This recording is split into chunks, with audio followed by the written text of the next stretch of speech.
Obrigado a todos. Obrigado a todos aqueles irmãos de caminho que fizeram comigo o caminho, que de alguma maneira me influenciaram também. Alguns estão aqui escutando, né? Essa música, ela chama Esse Caminho é Meu. Eu escrevi a música em 2012, quando eu retornei do caminho, muito ainda tocado pelo caminho, né? E você tem uma fase, quando você volta, de aclimatar com o mundo, porque você fica 30 dias em um mundo talvez perfeito de autoconhecimento, e quando você volta para esse mundo que a gente tem que viver e também sentir, melhorar o mundo e aprender com ele, é um choque, né? E eu escrevi essa música e Deus me deu a bênção de quando eu mudei para São Paulo, né? Agora, quase 10 anos, 9 anos depois, encontrei um amigo meu, Alberto Menache, aqui, um grande amigo que eu tenho, e ele é músico também, e a gente tem uma banda, e a gente fez a música junto, então ele também tem um mérito aí de me ajudar na harmonia da música, ele fez o vídeo, né? É um músico muito talentoso, e tenho orgulho de tocar junto com ele, é meu amigo. E agora a gente está trabalhando na segunda música, que chama Caminhos, Amigos, Caminhos e Rock and Roll. Fala um pouquinho da trajetória. Provavelmente mês que vem a gente vai fazer um videozinho aí para a turma. Mas assim... E eu quero fazer um pedido. Pois não. Depois que a gente fizer a live, que a gente concluir a live, eu vou pedir você para divulgar novamente o seu vídeo nas redes sociais, para as pessoas que estão nos ouvindo. Ok. Né? Ok, vai ser um prazer. Ok? Ok. Tatiana, como você mesmo disse, né, eu vou fazer um briefing aqui. Eu não sou um especialista em Caminho de Santiago, né? Você tem as casas do Caminho de Santiago, as casas dos peregrinos nas grandes cidades que orientam os peregrinos. Mas, basicamente, o Caminho de Santiago ele é um caminho... Ele tem mais ou menos... Ele começou por volta de... As primeiras peregrinações em 850, é um caminho muito antigo, né? No século XIII, essas peregrinações alcançaram 500 mil pessoas por ano. Uma coisa muito legal, São Francisco de Assis fez em 1213, ele saiu da porta da casa dele e peregrinou até Santiago. Foram 2 anos de peregrinação. Ele é uma pessoa que eu admiro, um santo que eu admiro muito a história dele, né? E esse caminho, quando Cristo ele foi crucificado, ele pediu que os seus apóstolos fossem para o mundo levar a palavra do evangelho para o mundo, né? E a Galícia, naquela época, parecia outro planeta, né? Essa era uma coisa que era próxima, mas era outro mundo para eles. E Tiago foi para lá, Tiago o Grande, né? Porque ele era primo de Jesus, e ele foi para lá e fez esse trabalho de evangelização. Em determinado momento, ele retorna para Jerusalém, e ele é também esquartejado e morto pelos romanos, né?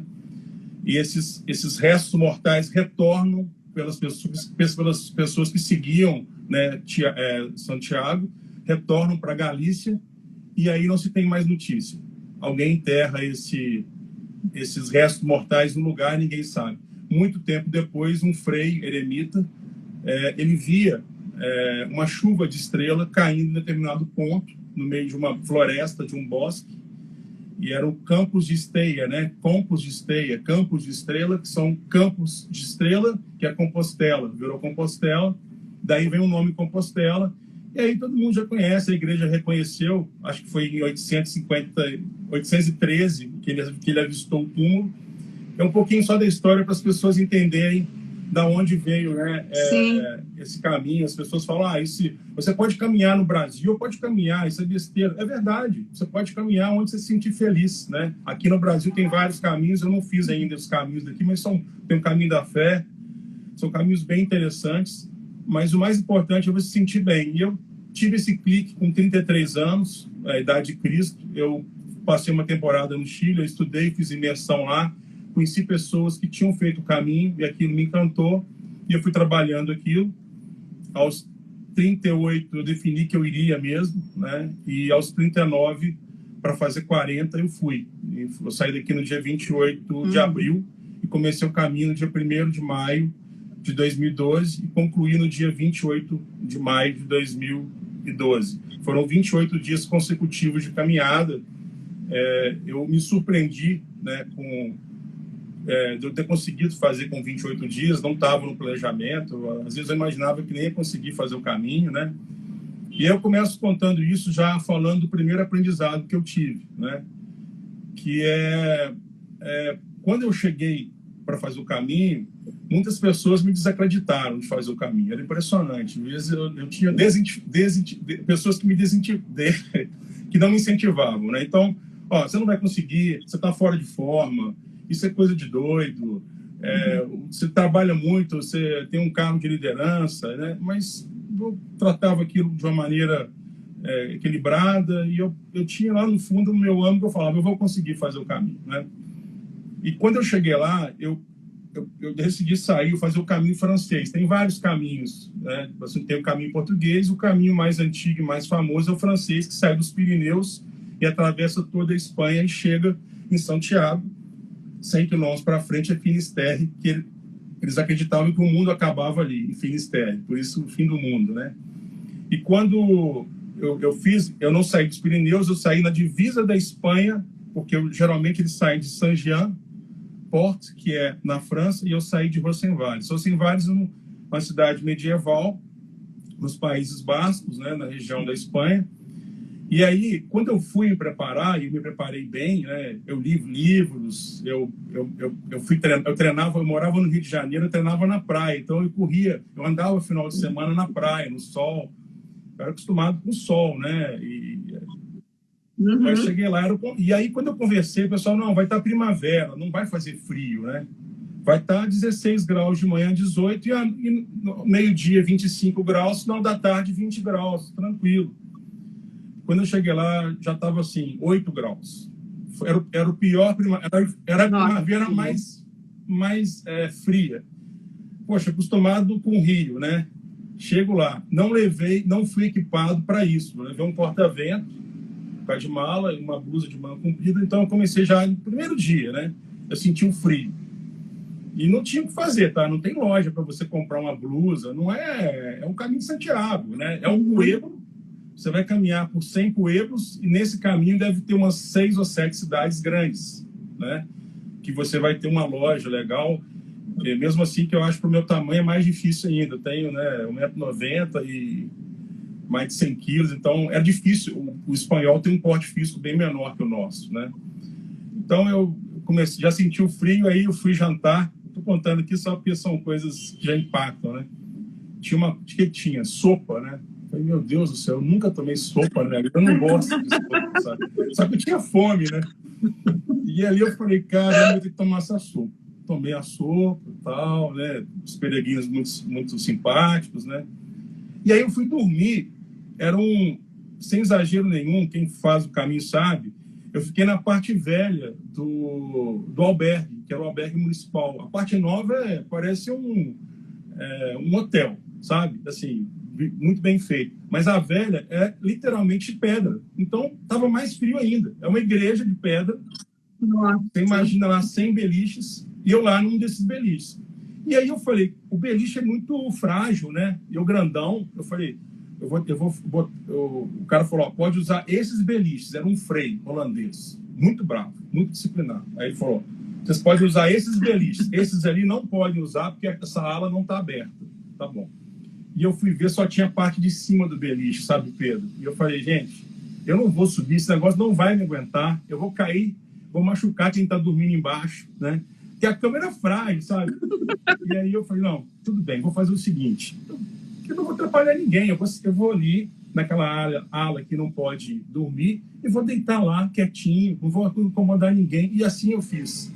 Meu amigo, na hora que eu estava começando a dormir, o frei deu um grito comigo. Nossa, eu sou um cara muito disciplinado, aquilo doeu, e ele falou comigo, né? Ele falou em inglês, ele não falava espanhol, não, ele falou inglês ou em alemão, não lembro, holandês.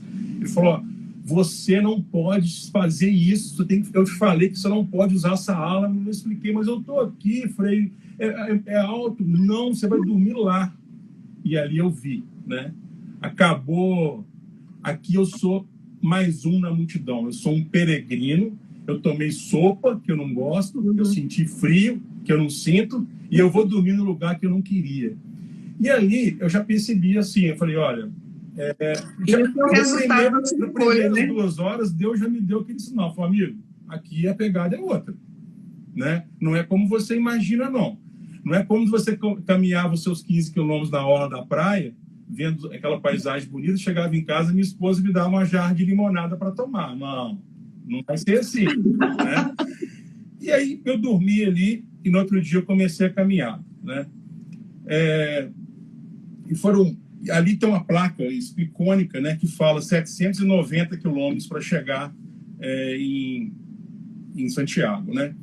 Mas nessa noite eu assisti uma missa, que eu gosto de ir a missas, principalmente quando o padre faz boas homilias, e foi uma missa assim, que eu nunca vou esquecer na minha vida. O padre devia ter uns 100 anos, e aí eu vou falar, aproximadamente 100 anos. Você tinha que ficar prestando muita atenção no que ele falava, porque senão você não escutava, porque a voz era muito baixinha. A igreja era de 1500, de pedra também, então... vocês estão me escutando bem ou está baixo? Muito bem, muito bem. E o padre começou, ele rezou a missa e aí ele falou, agora a bênção. Eu falei, ok, agora a bênção dos crentes. Eu falei, ok. Aí nós ficamos em pé, ele abençoou para o caminho e falou, ó, vocês vão seguir com Deus, o Espírito Santo vai te iluminar, né? Santiago vai te guiar, então você se sente... Para quem acredita, né, quem é católico, né, você se sente mais empoderado, né? Uma bênção daquela, com um freio daquele. E aí ele falou, agora a bênção dos não crentes, dos ateus. Eu falei, não, ele não falou isso, né? E aí levantou 30% que estavam na missa, que eram pessoas que não acreditavam em Deus, agnósticos e ateus, e eles receberam a bênção dele. Eu achei aquele lindo.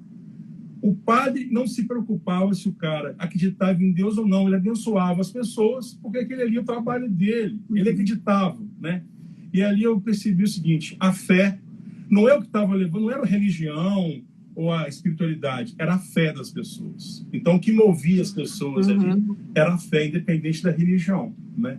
E sem a fé é o primeiro ponto para você fazer esse caminho. Se você não acreditar que você vai conseguir fazer o caminho, que você vai andar 30 quilômetros por dia, né? Mesmo você que tem uma vida sedentária, que está fora do peso, que não está acostumado a fazer, que tem problema cardíaco, mas se você não acreditar, você não vai fazer. Você não vai dar o primeiro passo para esse 1 milhão de passos, né? Então, o primeiro aprendizado para mim foi essa questão da fé, né? E eu fiquei muito impressionado. Depois eu perguntei para o ateu, eu falei, mas se você não acredita em Deus, para que você quis a bênção do padre? Ele falou, energia positiva nunca é demais. Olha a cabeça do cara, que legal, né? A energia desse padre... Equanimidade, eu gostei né? do padre, o padre é bom, ele tem boas energias, então nunca vai ser demais. Eu perguntei, ele é austríaco. Bom, e aí, no início do caminho, você começa você sente muito, porque é aquilo que eu falei, você é acostumado no conforto da sua casa, né? Por mais que sua casa seja simples, você tem uma cama macia, um banho quente, a comida na hora que você quer, você abre uma geladeira, né? E lá não. E a gente muitas vezes não valoriza isso, né? Exatamente, você não valoriza isso, né? São coisas pequenas que você tem todo dia, o abraço da sua esposa, o abraço do seu filho, da sua filha. E lá não, você vai comer na hora que tiver a comida para comer. Aí você fala, não, Marcelo, não existe isso, você está na Europa. Não, meu amigo, são pueblos, às vezes de 50 habitantes, de 100 habitantes. Você tem um restaurante que funciona de meio-dia às 2 e o outro abre de 6 às 8. Você tem um lugar para dormir e tem a igreja, a escola e a vida que segue. Uma mercearia pequenininha. Então, não tem um restaurante que tem em Madrid ou que tem em Barcelona. Não é aquilo. Você não está indo para isso. Você está indo para fazer uma peregrinação. É outra propósito, né? E aí, quando a gente estava fazendo esse caminho, no início eu senti muito, porque eu dormia nessas caminhas, quando eu deitava, o meu joelho, a cama era tão baixa, que a cama de baixo, o joelho flexionado encostava na cama de cima. Eu tinha que entrar deitado na cama. Literalmente, eu tinha que entrar deitado. Eu falava, gente, isso aqui... Mas tudo bem, né? Eu vim com esse propósito e tal. E aí você entra numa de, poxa, não é possível, essa comida aqui não estava legal, sabe? Eu estou falando logo no início, sabe? Aí o Brasil, né, é muito farto, muita comida boa. Qualquer lugar você come bem no Brasil, come de tudo. E lá não é desse jeito. Então você come o que tem para comer. e não o que você quer comer. Eles têm 3 opções, que é o menu do Peregrino, né? Um vinho, que geralmente é bom, da Rioja, é o vinho deles, um pedaço de pão que eles fazem, e 3 opções, e você vai escolher. Das 3 opções, nenhuma era suficiente para a minha ração, do meu tamanho. Todas eu ficava com fome, então foi bom que eu emagreci. Nossa. Mas, em suma, quando eu fui dormir numa noite, numa cidade, no quilômetro 555, já tinha percorrido 200 e poucos quilômetros, Vila Maior de Orca, que chama a cidade. E eu tomei um banho frio, não esqueço disso. Não sei porquê, não funcionou lá o aquecimento deles na hora, não teve problema. E eu fui dormir, e eu tinha um cuidado. O brasileiro, ele tem o hábito de acordar cedo, né? Nós temos um hábito que é diferente do europeu. O europeu, na época, eles acordam quando o dia raiar. Nós não, a gente tem o hábito de levantar às 7 horas, você vai levantar às 7 horas, 6h30, você vai levantar às 6h30. Então, para não prejudicar os outros peregrinos, eu saía de dentro do albergue e ia me equipar do lado de fora do albergue, do quarto, né, do albergue. Esse quarto não era um quarto grande, devia ter umas 20 camas, 20 beliches. E aí eu estava me equipando e chegou uma pessoa, abriu a porta e falou assim, aonde é o banheiro? Ele falou em inglês. Eu falei, aí, ó, à esquerda aí, ó. Aí. Ele estava praticamente na porta do banheiro. Eu continuei equipando, colocando a minha bota, e eu escutei aquele barulho, sabe? Pá! E eu olhei, ele tinha batido na porta, assim, com a cabeça, assim, sabe? Eu falei, o que aconteceu? Sim. Aí ele falou, eu machuquei. Ele machucou, saiu sangue e tal. Aí chegou uma senhora e falou, ele é cego. Eu falei, como é que é? Ele é cego. Aí eu falei, ele está fazendo o caminho de Santiago? Eu sou a guia dele, ele é meu amigo, e ele é cego. Aí eu fiquei imaginando, o cara cego fazendo o caminho de Santiago, sendo guiado por outra pessoa, e eu reclamando que o banho estava frio, e eu reclamando que a comida estava ruim, e eu reclamando que a cama era ruim. Eu não tinha que reclamar mais nada. Daquele dia em diante, eu não reclamei mais. Eu te falo que... Já foi sua primeira experiência, né? Então, assim, eu ligo... E olha a fé desse cego, Tatiana, Pedro. Imagina um cara... Às vezes a gente caminhava muitos quilômetros, né? Tem uma cidade chamada Rontanas, que eu não esqueço dela. Eu vi, a gente não consegue ver a cidade, ela fica abaixo do nível, sabe? Então, você vai caminhando, você não vê a cidade, você fala, gente, nós estamos errados. Não tem essa cidade e tal. Quando você vê a cidade, faltava 1 quilômetro, tinha caminhado, sei lá, 25 quilômetros, você fala, meu Deus, chegou. Eu fiquei imaginando o cego que caminha sem ver o horizonte. Sem ver o horizonte. Então, aquilo foi uma lição. Mas eu vi essa semana, eu vi um que fez, ele alcançou o pico do Everest. Olha só. Como meta dele. Só. Ele foi e ele falou assim que o mais difícil, que para ele era importante ele ir alcançar o pico do Everest para as pessoas que enxergam a largada. Olha só, gente, olha que loucura isso. O que realmente, né, Marcelo, Tatiana? O que nos limita é apenas a nossa mente, né? O que a gente acha, o que a gente acredita, né?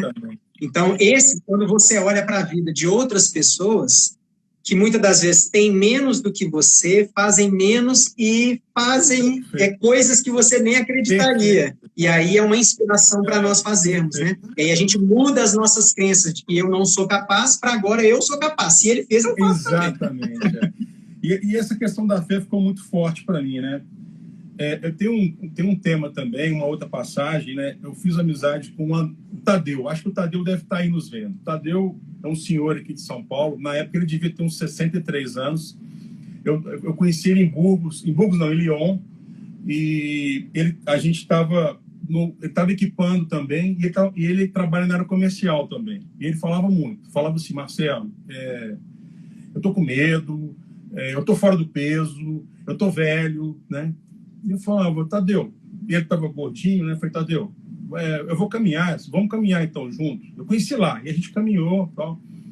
E quando chegou no Sebreiro, que é talvez a fase mais difícil do caminho, né? Que é uma subida muito forte, e ele falava muito de subir o Sebreiro, que ele não ia conseguir subir, que ele ia ter que pegar um carro e tal. Eu falava, calma. E a gente foi conversando, ele foi se soltando. E quando eu vi subir no Sebreiro, que é pedra mesmo, caminhada, mas é uma caminhada difícil, tá? É uma trilha por pedras. O Tadeu estava andando mais rápido que eu, sabe? E isso, eu não falei nada. Eu vi o Tadeu estava andando rápido. Ele estava ele estava jovem, entendeu? Por quê? A cabeça dele tinha mudado. Ele tinha mudado a cabeça dele.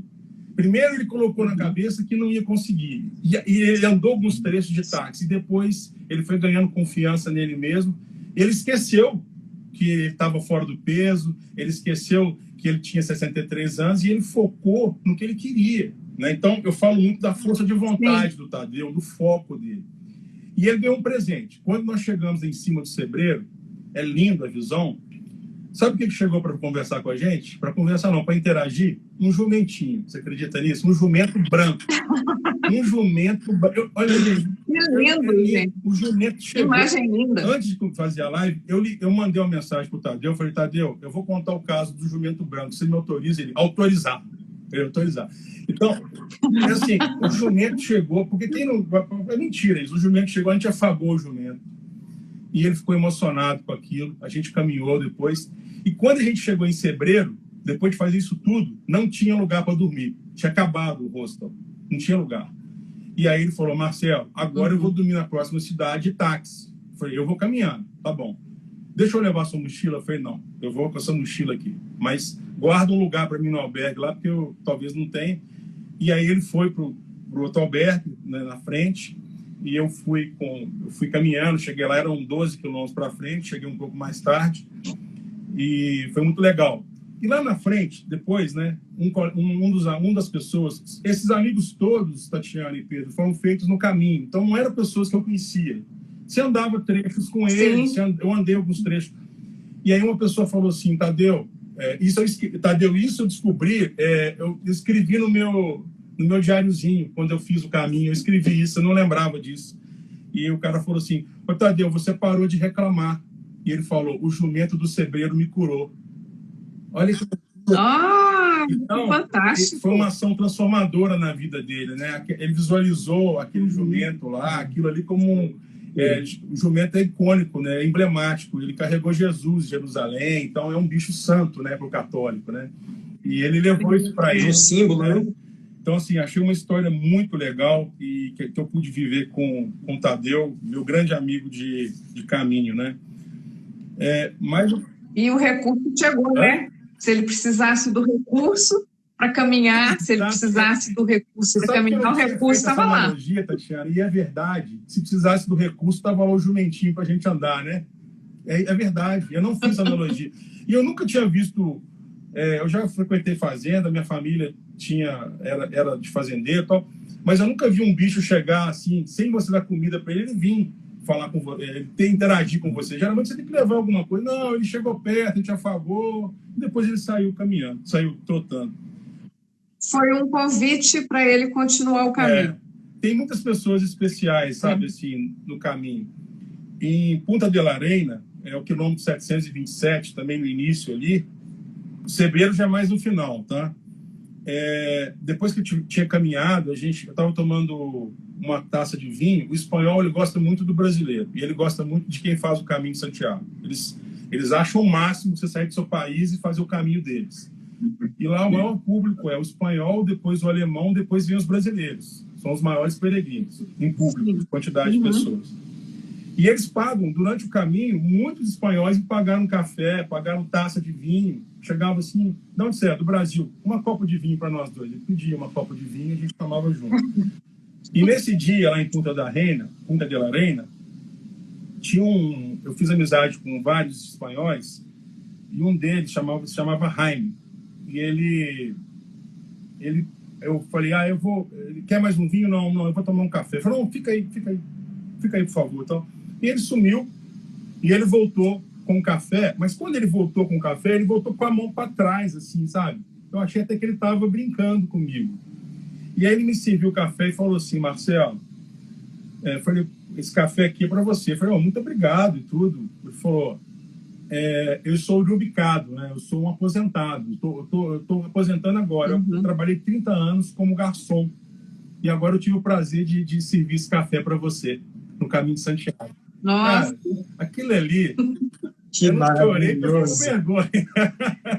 Então, o cara nunca tinha me visto, né? Tinha acabado de aposentar, serviu as pessoas a vida toda e foi lá naquele momento e levou uma xícara de café para um desconhecido. Ele pagou o café para mim, expresso, e ele falou: ó, eu sou um aposentado e eu tenho muito prazer de servir esse café. Infelizmente, o Jaime não conseguiu, ele contundiu o joelho e não conseguiu fazer o caminho, e eu tive notícia dele, ele ficou bem, mas não conseguiu completar o caminho. E aqui eu falava... Mas você teve o mérito de conhecê-lo, né? Oi? Você teve o mérito de conhecê-lo e ser servido por ele, né? Eu acho assim, o caminho, ele é essa soma das pessoas e dos momentos que você vai vivendo ali, né? A soma das pessoas, na grande maioria, pessoas muito boas, né? Eu falei que, para mim, esse aprendizado foi a simplicidade, né? Foi o desapego dele, sabe? Sim. De fazer isso a vida toda e ali ele serviu um café para um desconhecido, né? Que ele pagou o café. Então, esse foi para mim um grande aprendizado. A outra questão do... um grande aprendizado de você ser querido, né? Sem saber quem você era, né? Quais eram suas qualidades, os seus defeitos. Simplesmente, né? Você, com a sua essência, né? Tem um comentário aqui, ó, o caminho é viciante, né? Ele fez 4 vezes. Você sabe por que eu acho que ele é viciante? Ele é viciante mesmo, tá? Quando você faz o caminho, você quer voltar. Eu conheço gente que fez o caminho 10 vezes, todo ano, consecutivamente. Você vive um momento ali de autoconhecimento, né? Um momento de paz tão grande que você descobre que você não precisa de muito para viver, né? Que você precisa de muito pouco para ser feliz, que você quer voltar, você quer sentir aquilo de novo. E isso, eu não sou médico, né? Não sou da área de saúde, mas isso junto com os hormônios que você libera, né? Quando você faz ginástica, né? As sensações que você tem, a adrenalina, te deixa muito feliz. É impossível você ver um cara deprimido fazendo o caminho. Eu acho que as pessoas, elas vão estar... É igual, você já viu os nossos ilustres lixeiros de mau humor? Você nunca viu um lixeiro de mau humor. Você nunca vai ver. Não, porque não. Ele trabalha correndo e rindo até aqui. As minhas filhas são fãs de lixeiro, aonde a gente passa, a gente buzina para eles, porque eles sempre são alegres e felizes. É mais ou menos o peregrino, do lado físico. Só que aí entra o lado espiritual, o lado do autoconhecimento, né, o lado psicológico também. Então, isso te dá um conforto muito grande. Por isso que as pessoas sempre querem fazer o caminho de novo, né? No meu caso, eu me... Marcelo, Pedro, desculpa. Um detalhe que você falou muito importante, né? Que durante todo o caminho você teve vários aprendizados. Eu estou anotando os aprendizados aqui para a gente citar no final, mas um aprendizado muito importante, que é chegar no final do caminho e você perceber que o ser humano precisa de muito pouco para viver, Sim. né? E a gente passa a vida inteira acumulando e sofrendo para acumular mais, normalmente, né? Principalmente na nossa vida aqui no Ocidente. E tem uma pesquisa, a maior pesquisa que já teve no mundo, foram 70, 80 anos de pesquisa, e era pesquisa sobre a felicidade. E foram olhando as pessoas desde a Segunda Guerra Mundial e olhando a vida dessas pessoas e também olhando o trabalho delas, a família. E no final dessa pesquisa foram perguntar para aqueles que estavam acamados, prestes a morrer, o que era a coisa mais importante, o que fazia eles felizes. E nenhum deles falaram assim, foi aquele carro que eu comprei, foi aquele apartamento que eu comprei, foram as pessoas com que eu convivi. O que me trazia mais felicidade, eu não podia comprar, que era a presença das pessoas na vida. Então, é o que você falou, é muito pouco em relação às coisas materiais, né? Não que não são importantes, são importantes, mas no final das contas, são as pessoas. Nós vivemos no mundo material, não podemos ser hipócritas com isso, né? Mas eu tenho a certeza que não é isso que rege o mundo. Não é isso, eu tenho essa certeza absoluta, né? A felicidade, elas estão nas coisas geralmente gratuitas. Tá? O sorriso do seu filho, o abraço do seu filho, o abraço da sua mãe, do seu pai, o afago com a sua esposa, o carinho da sua esposa, a natureza. Eu acho que Deus ele se manifesta, para mim, Deus se manifesta plenamente na natureza.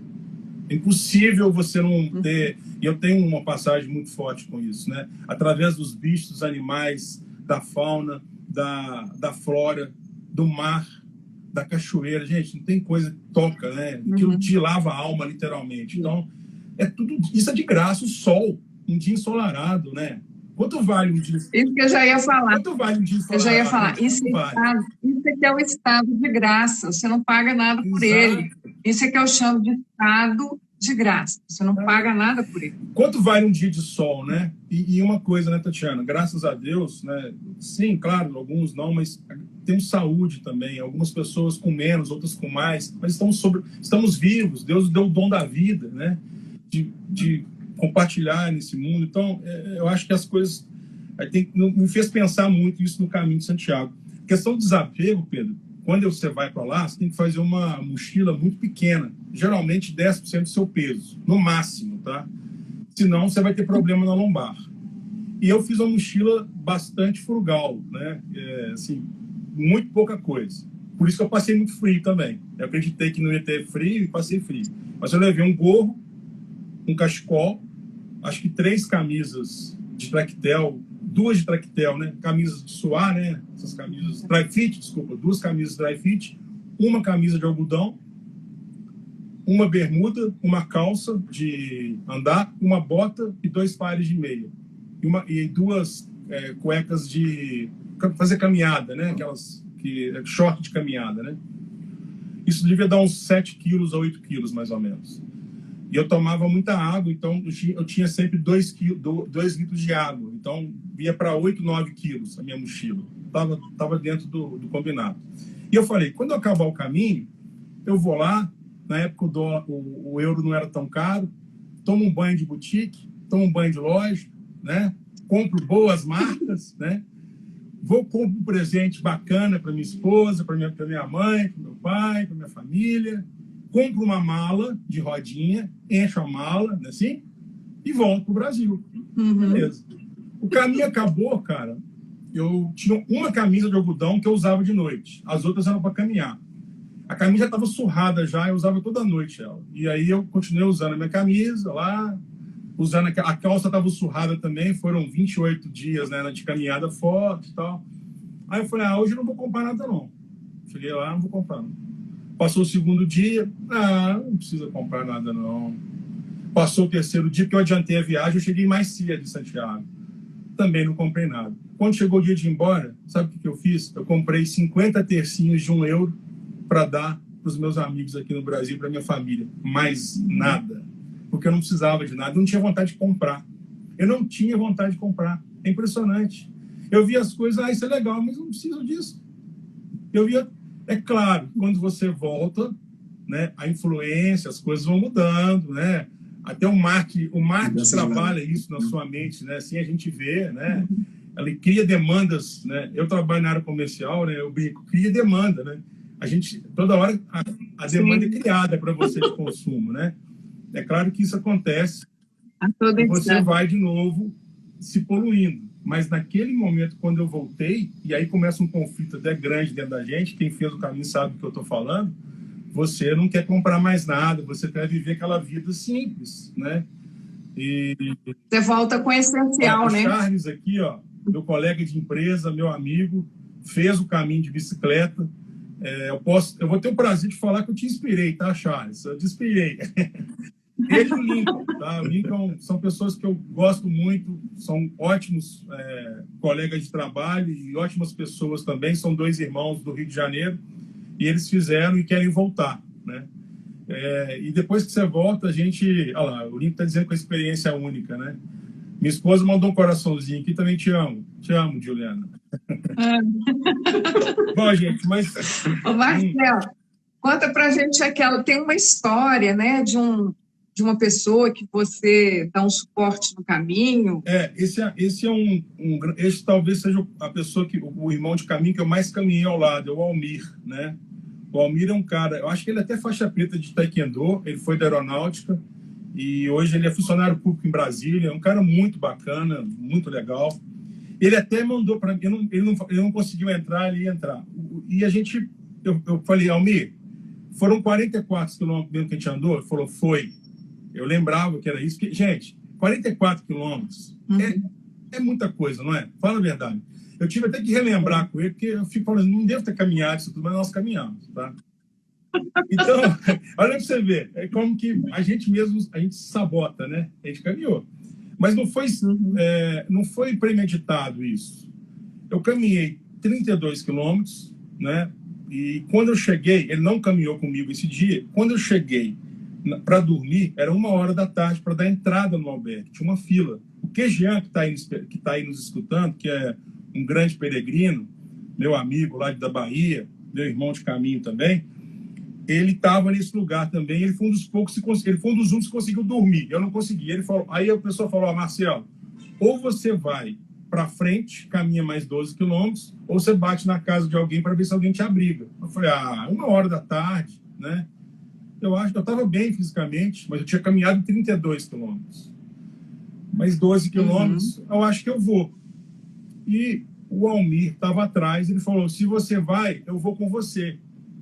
Então, beleza. A gente foi, almoçou, eu almocei, tirei a bota. Eu lembro até que eu comi um prato de macarrão, tomei uma canha de cerveja, estava muito calor esse dia. A Espanha é isso, você pega do frio até eles chamam de deserto lá, essa área era árida, sabe? E a gente começou a caminhar. Primeiros 5 quilômetros foi muito tranquilo, depois deu 7, 8 quilômetros, o Almir começou a dar uma rateada, começou a diminuir o ritmo normal, cada um caminha no seu ritmo, só que eu comecei a distanciar muito do Almir e eu falei, ué, o que está acontecendo? Quando deu uns 9 quilômetros, ele falou, Marcelo, não aguento mais, não dá para andar mais. Meu joelho deu problema aqui, eu fiz um esforço que eu não deveria ter feito. Eu falei, não, mas não dá para você dormir aqui, não. O caminho, em alguns lugares, eles falam que tem lobo, né? Não sei, pode ser lenda, mas eu acho que pode acontecer. Esse lugar não tinha nada. E lá dizia, não tem área de descanso, é só caminhada. Desses 12 quilômetros não tinha nada. E aí eu falei, não pode dormir aqui. Mas o cara estava tão desesperado de dor que ele queria dormir. Ele está falando que foi em Nájera. Ele está falando que a cidade foi em Nájera. Eu acho que não foi não, viu, Queijano? Eu acho que não foi em Nájera, não. Mas eu não lembro mais, Queijano. Pode ser. Aí eu falei, Almir, me dá sua mochila. Faltando 2 quilômetros. Não, porque o peregrino não quer largar a mochila. A vida do peregrino está na mochila, né? Ali está o remédio que ele vai tomar, ali está... Entendeu? Tá a meia que ele vai usar, né, no outro dia, tá o Vic Vaporub que ele vai passar no pé, a cânfora. Os últimos apelos, né? Os últimos mimos, né, que o peregrino tem tá naquela mochila, né? E aí eu peguei a mochila dele e fui levando a mochila e dei sinal para ele, assim, que eu vi a cidade. E ele falou, vai embora. E eu fui embora, fui lá, aí eu fui legal com ele, tá? Botei ele embaixo. Porque eu falei, ele vai chegar tão ruim que ele não vai conseguir. Foi o único dia que eu dormi em cima do beliche. E aí só tinham 2... Quando eu cheguei no albergue, ele falou, só tem 2 lugares. Eu falei, tá bom. Estava esperando aqueles 2 lugares pra gente. E aí ele chegou, eu falei, Almir, tô te esperando pra gente ir ao jantar. Ele falou, cara, eu não saio daqui, amanhã eu não vou caminhar. Mas você tá com fome, não? Me dá o que tem na sua mochila aí, se tiver nozes. A gente sempre anda com um pouquinho de nozes, de sal, né, de amendoim. Eu dei para ele um chocolate e um punhado de nozes. E ele ficou ali deitado. E eu fui jantar. Voltei. Esse dia tinha 2 freiras no meu quarto, um animador de circo alemão e um jornalista. Olha que legal. As freirinhas ficaram... Depois ele estava dormindo, um ficou perguntando para o outro, o que você faz? Eu perguntando para elas, o que você faz? É de freira. Mas aí... Ele não fala besteira. Quanta variedade. Aí nem se a igreja católica permite isso, né? Agora entreguei as freiras, então. Aí vai dormir sendo abençoado, né? Quebrou o paradigma, né? Pois é. No outro dia, o Almir falou que não ia caminhar comigo. Eu falei, não, tudo bem, porque ele ia tirar o dia para recompor, né? O joelho dele lá que tinha arrebentado. E nós caminhamos os incríveis 44 quilômetros, tá? Atleta mesmo. Aí, quando eu saí para me equipar, igual eu falei para você, eu sempre saí do quarto para equipar, o Almir veio também. Parecia outra pessoa, um semblante diferente. Eu comentei com vocês que é uma coisa inexplicável para mim, como que aquilo é energia, não tem condição. É energia, ou talvez pode ser do ser humano também, como que uma noite lá você fica reconfortado no outro dia, sabe? E ele falou, não, eu vou com você. Eu falei, tudo bem, então, mas você tá bem? Tô. A gente começou a caminhar e eu percebi que ele estava ficando para trás de novo. Eu perguntei, tá tudo bem? E ele estava um pouco emocionado. Ele falou, Marcelo, eu tô com vergonha. Eu falei, do quê? Eu tô com vergonha de você. Eu falei, mas por quê? Porque quando a gente estava naquela fila, que você falou que ia caminhar mais 12 quilômetros, eu olhei para você e falei, se você caminha 12, eu caminho 20. E quando nós chegamos aqui, você caminharia mais 12 e eu não estava conseguindo chegar, você carregou minha mochila.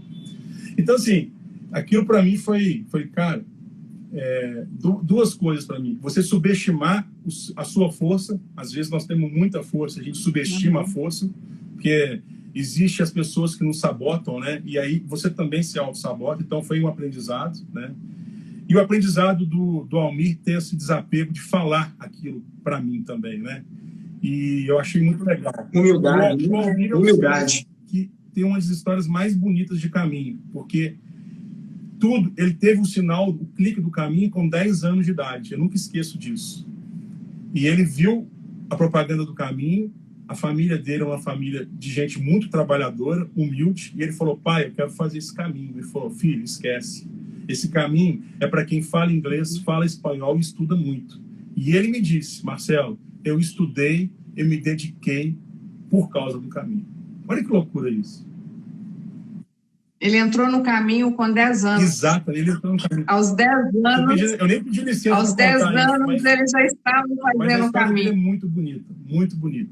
Muito bonita mesmo. E eu admiro muito o Almir, é um cara, um grande irmão de caminho, pena que a gente não se encontrou depois, né? E o Marcelo? Agora, oi, desculpa, Pedro, chegou no tempo aí já, né?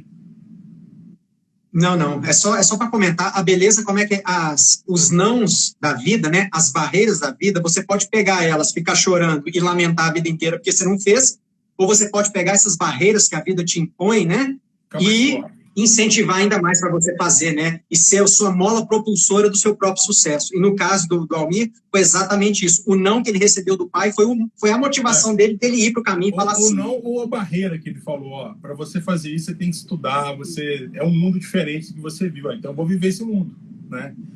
Exatamente. A realidade do pai era outra, né? Mas é uma escolha. A realidade dele... a gente está escrevendo uma música agora, eu falo, a gente mede as pessoas de dentro para fora. De fora para dentro, mas a gente esquece de medir de dentro para fora. Você não sabe a força que você tem aí dentro. Então as pessoas te olham e falam, esse cara é fraco, ele pesa 50 quilos. Não, você está vendo de fora para dentro. E de dentro para fora. Ele pode ser um leão. Né? Então, Agora, que eu achei bonito aí nessa experiência sua, esse encontro de humildades, né? Você teve uma humildade também, dentro da sua essência, da sua forma de ser, dentro da sua gentileza com ele, da mesma forma que ele teve uma humildade de abrir para você. Né? Sem dúvida. Então, assim, esse encontro... O que já falou ali, né? A solidariedade no caminho é muito forte, né? São pessoas, a gente quer ajudar o outro, a gente quer muito que o outro dê certo, que ele complete o caminho. Porque eu penso assim, até como líder, né? Derrota de um é minha derrota, é derrota de todo mundo, né? Quando você faz um desligamento, ou quando a pessoa sai da empresa, no fundo, ali teve uma falha de todos, né? Também minha como gestor, a não ser que a pessoa escolha isso como caminho, né?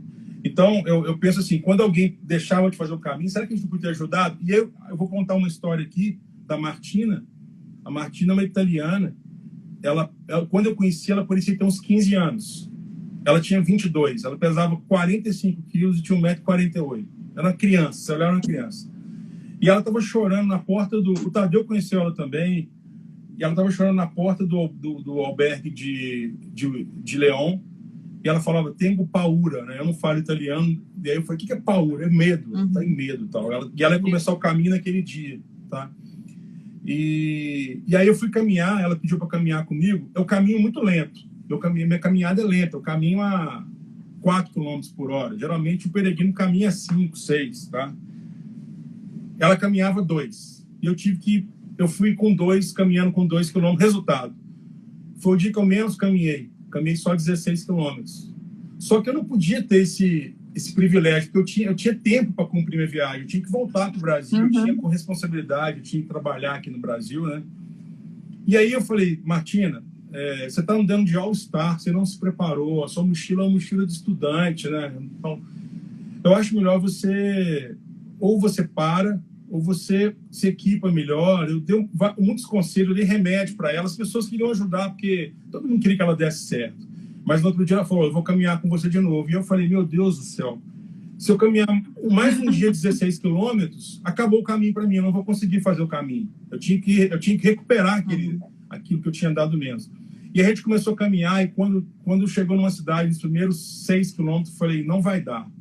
E aquilo doeu muito em mim, e eu falei, Martinha, oi, você não vai conseguir seguir o caminho assim, e eu preciso seguir, e eu vou ter que te deixar. E aquilo doeu muito, ela falou, não tem problema.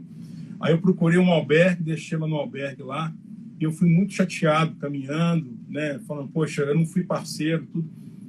Mas depois aí eu encontrei outro amigo que chama Johnny, que ele é sueco, e ele falou, eu contei isso para ele, falou, Marcelo, o caminho é seu, ela tem o caminho dela.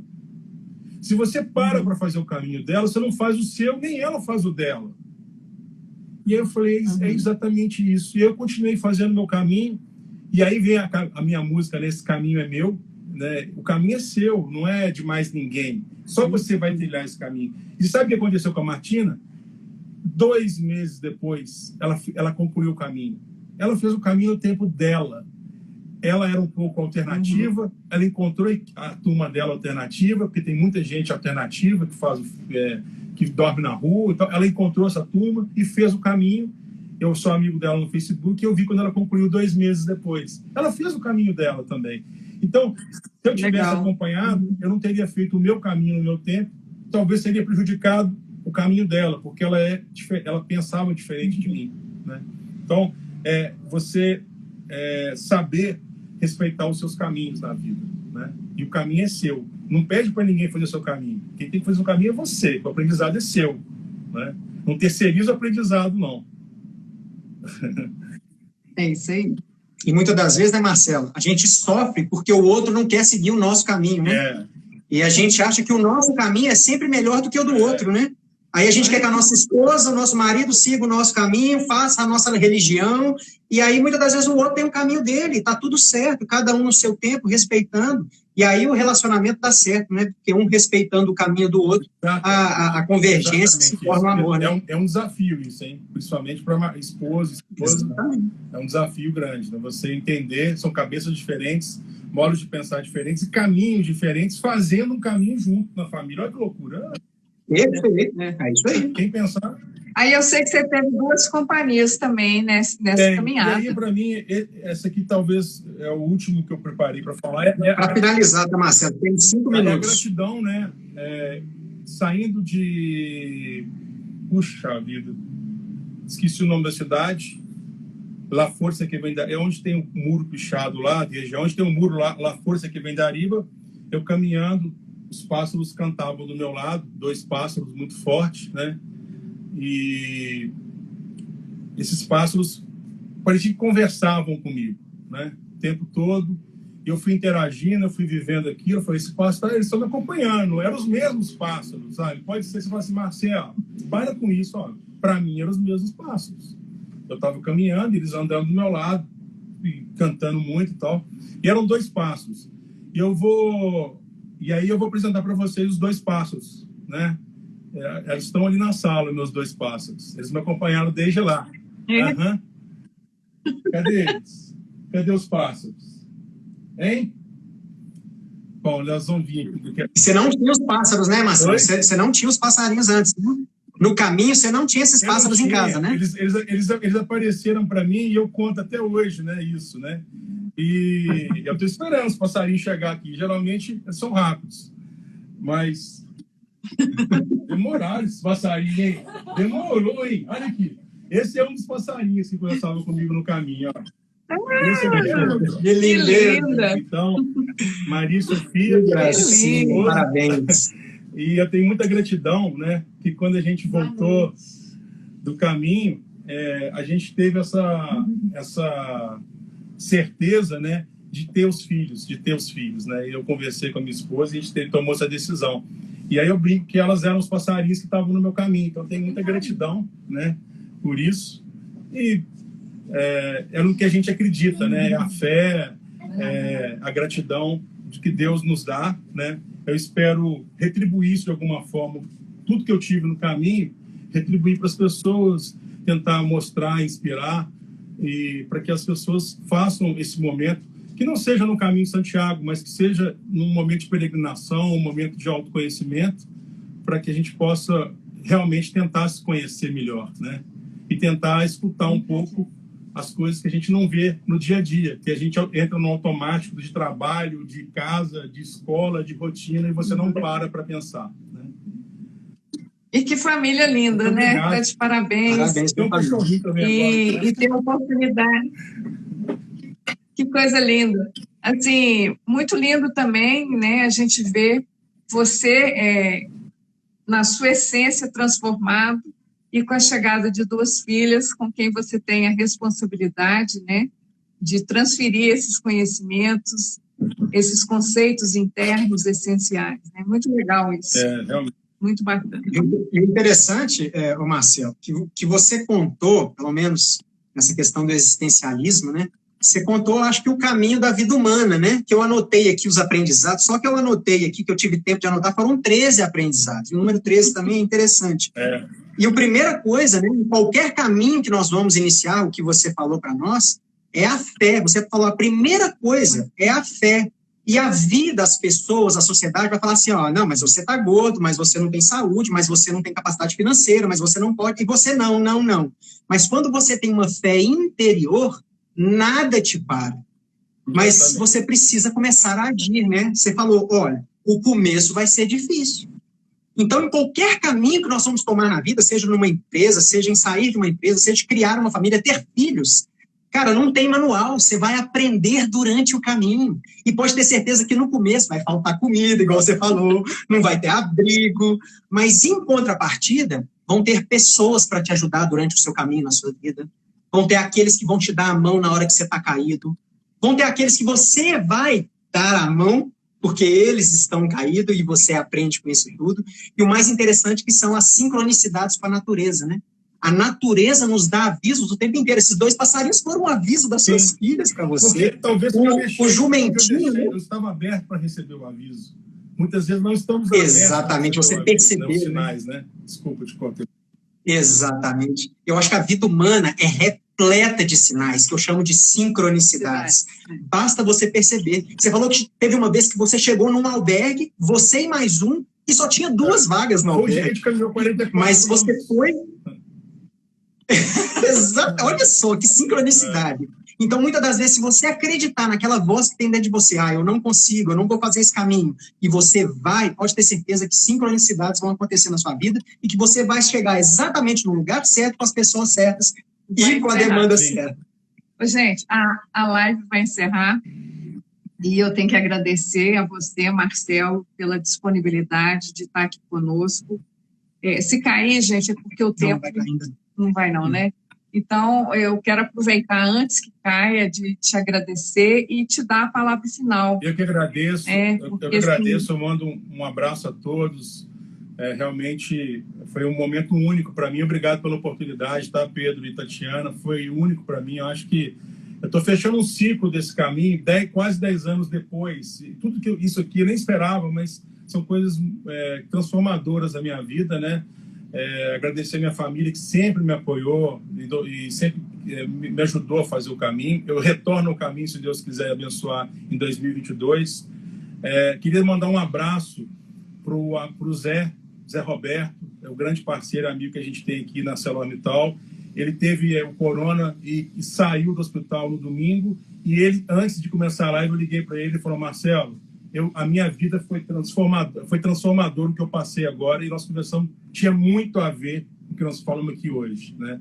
Ele valorizou as coisas que até antes valorizava, mas vai valorizar mais a família. Então, Zé, bom retorno para você, cara, que Deus abençoe seus caminhos. Obrigado a todos os peregrinos aí que estiveram conosco. Muita emoção, muito calor humano, muita solidariedade, né? Fiquem com Deus, né? E publica para a gente depois da live, publica para todo mundo que tem, meus clientes estão aí, os clientes do Pedro. eles querem ver a sua música, que a gente não vai ter tempo de falar sobre a letra da música. Então, você coloca ao vivo e a cores para as pessoas verem. Divulga no Instagram. Tá bom, perfeito. E não deixe nunca as pessoas sabotarem seus sonhos, por favor. Não permita isso, né? Sonho é para ser vivido, né? E para ser realizado, né? Nunca deixe as pessoas... E um dos grandes aprendizados também que você falou, né, Marcelo? É essa questão de, no final das contas, o que fica as memórias são as pessoas, né? O que mais tocou quando você falou foi a interação com as pessoas. Não foi o prato de comida bacana que você comeu, não foi aquele vinho gostoso, é claro que te marcou isso também, mas principalmente a conexão com as pessoas. Sim. Então, família, amigos, filhos, como isso é importante na nossa vida, e é o que a gente tem todos os dias, mas a gente reclama e esquece que a gente tem isso tudo, né? Isso tudo, né? Todos nós temos isso tudo que se chama família. No final das contas, é isso mesmo, a família, amigos, a saúde, né? Isso é tudo para nós, né? A gente tem que... Vai ter chique, a sua mãe e seus pais assistindo a live? Olha só que privilégio. É muito legal, eles são uns queridos. Eu tenho essa bênção de ter meus pais do meu lado, e são muito legais e me apoiam em tudo, sabe? Meu pai, eu estou escrevendo um livro, quando eu voltar do outro caminho, deve ficar pronto, e tem as passagens que eu faço da minha vida, do caminho com a minha vida. E tem uma passagem do meu pai comigo que é linda, mas assim, então, eu sempre fui um cara muito família, né? A gente foi criado... Meu pai se casou com a minha mãe e mudou da onde eles moravam, que era Franca. Então, a gente foi criado muito junto da família. Como aqui hoje, sou eu, minha esposa e minhas filhas também em São Paulo. Então, a gente fica muito unido, né? E família é tudo, os amigos, né? Mas é isso, gente. Olha, foi legal demais, né? Foi muito legal e eu espero que a gente possa inspirar e tocar o coração das pessoas para que elas se motivem a fazer esse tipo de experiência na vida delas. Seja um caminho de uma semana, ou seja 2 dias, não interessa, mas é importante a gente parar e pensar e colocar em ordem o que realmente é importante na vida da gente, né? Claro, sempre com o pé no chão, né? Somos capitalistas, o mundo é capitalista, precisamos trabalhar, precisamos rentabilizar as nossas empresas, mas tem esse lado também, não podemos deixar de ser humano e fazer um mundo melhor. Eu acho que o propósito é esse, você construir um mundo melhor. A gente pode ter um mundo melhor, né? Um mundo em que as pessoas não tenham que roubar aparelho de oxigenação, né? E tirar a vida de outras pessoas. Né? Mas é isso. Com certeza. A clínica Núcleo Vital, a nossa clínica, né? A gente tem assim uma alegria muito grande de poder estar fazendo essa live. Espero em breve, né, estar com outras aí também, trazendo bons conteúdos, boas experiências, né? De pessoas com vivências incríveis como a sua. Foi muito rico, né, para a nossa clínica, para quem não nos conhece, né, porque tem clientes nossos participando, mas tem também amigos do Marcelo que não nos conhecem, né. Eu sou terapeuta, eu sou psicanalista também e hipnoterapeuta, estudo psicanálise pela Escola Brasileira de Psicanálise e Linguagem do Corpo, e estamos aqui com uma terapeuta e psicóloga também da Clínica Núcleo Vital. Nós trabalhamos com terapias integrativas na Clínica Núcleo Vital. E você quer se apresentar, Tatiana? Eu trabalho com crânio-sacral, terapia crânio-sacral. Você falou aí das forças do caminho, que são forças biodinâmicas, né? Que é uma das forças que a gente trabalha. E sou aconselhadora biográfica. Trabalho com aconselhamento, escrevendo biografias, escrevendo os contos de fadas. Então, tem esse lado meu também de escritora, que eu gosto, que eu amo. Então, é isso. E o papel da clínica, né, é ajudar as pessoas no caminho, né? No caminho da vida sempre tem aqueles que ajudam, e esse é o nosso papel na Clínica Núcleo Vital, como terapeutas, psicanalistas e psicólogos. É verdade. E você, Marcelo, para quem não te conhece... Pode falar. Para quem não te conhece, o Marcelo é um grande executivo de uma multinacional do setor de siderurgia, longos anos aí de estrada, né, Marcelo? Anos na ArcelorMittal, né? Me orgulho muito de estar na empresa. Para mim é uma paixão também. Meu trabalho é uma paixão, né? Eu adoro o que eu faço e eu tenho orgulho e muita gratidão de estar nessa trilha, nesse caminho. E o mais legal que eu falo, meus olhos ainda brilham e eu tenho paixão como se eu tivesse começado a trabalhar hoje, né?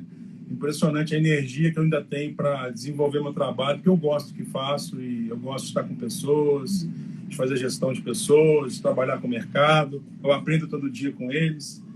Então, realmente é uma coisa, é um desafio você ter essa responsabilidade, né, e também viver esse outro lado da vida, que geralmente o executivo, as pessoas acham que a pessoa é um cara, né, sem coração, né? Eu acredito muito nisso. Eu acredito que a gente pode fazer resultado, dar resultado. Aqui, esse escritório de 7 a 7, eu trabalho para a ArcelorMittal agora, nesse momento da pandemia. Nos finais de semana, ele vira Estúdio M, onde eu faço as minhas gravações, faço as minhas artes, né?